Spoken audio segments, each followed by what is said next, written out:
As xornadas de folclore da Deputación de Ourense, que chegan á súa edición número 40, conmemoran este aniversario cunha exposición itinerante polos concellos da provincia. Trátase dunha mostra da cartelería anunciadora de todas as edicións deste evento cultural de referencia en Ourense e en Galicia, que xa está listo para dar comezo o vindeiro luns, día 11 de agosto. Esta exposición, concibida como unha actividade complementaria do festival, comezou xa no concello de Celanova e continúa agora na Casa da Cultura de Allariz, onde poderá visitarse ata o 18 de agosto. O percorrido continuará en Carballiño ata final de mes e en Xinzo e Ribadavia durante o mes de setembro. A previsión é que nos meses sucesivos se exhiba en máis municipios ourensáns.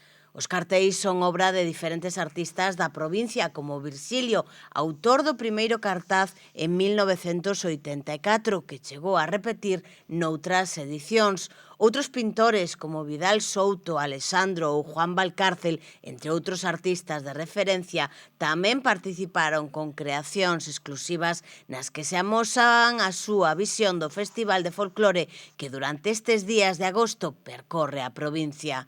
A fotografía foi outro medio empregado para a creación destas obras. Do 11 de agosto, 21, 187 artistas de 6 grupos folclóricos actuarán en diferentes localidades de toda a provincia, tamén na capital.